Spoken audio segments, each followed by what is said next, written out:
Hey guys, it's Ride with Derek. So this is me. I've shot a few shorts and I've been happy with what I've been getting so far. And I wanted to come at you with a video today. I always had thoughts about how my first YouTube video would go, and I would say it was nothing like this. My phone is literally literally being held up with a WD-40 can, and we're here in the garage. It's hot as hell. Beer fridge and the Trident in the back. I'm stuttering, I'm stumbling, but we're just gonna keep it rolling.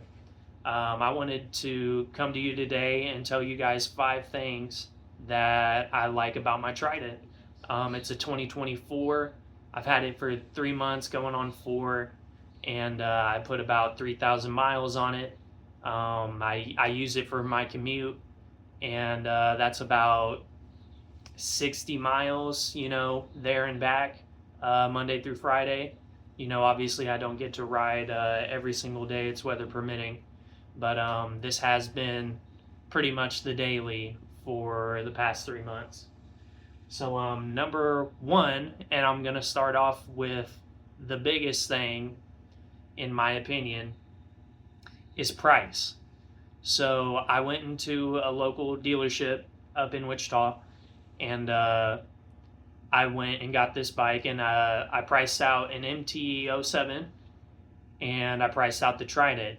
Granted, the MT-07 was a 2025. This is a 2024. They had some incentives, and they waived some fees and some other stuff.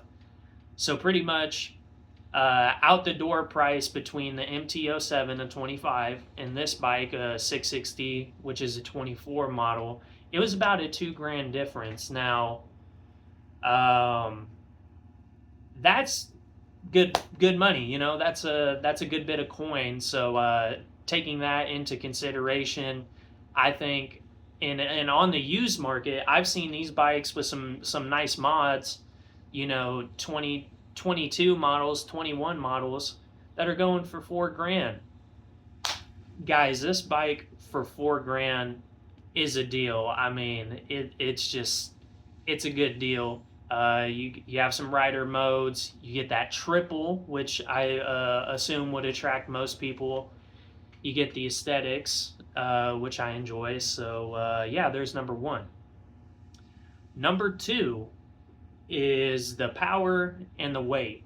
So obviously, if you're looking at this video, is you're already familiar with the platform generally. This makes about 80 horsepower, probably 40 foot-pounds of torque or whatnot, and it weighs in at 420 pounds.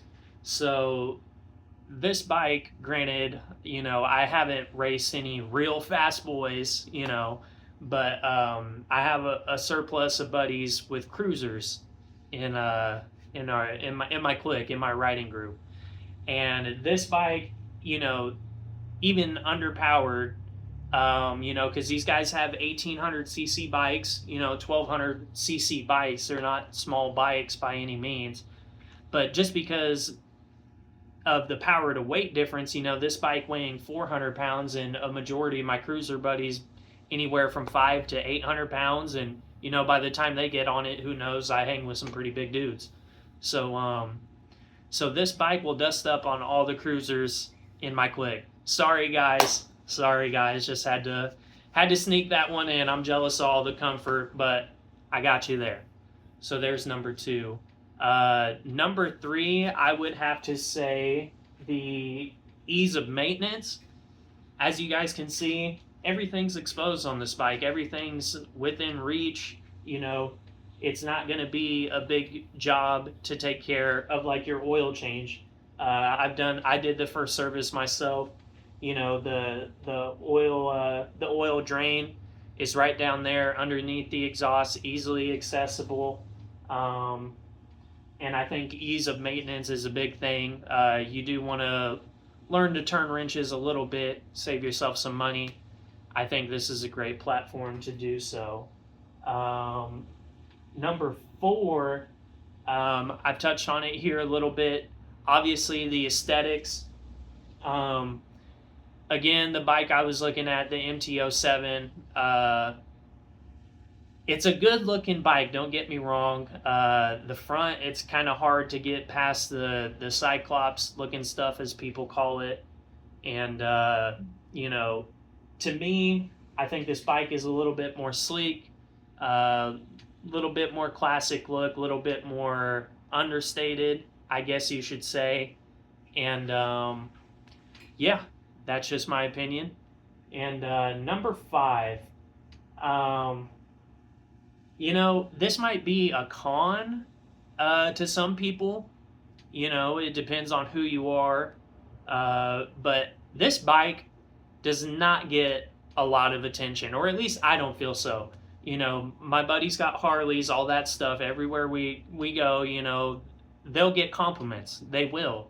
And everywhere I go on this bike, not saying it doesn't get attention, but it doesn't get compliments like that. And I feel like it's a little bit understated. Now, I know for some of you that might not be what you want. You want a bike that's going to draw attention, draw conversation, this, that, and the third.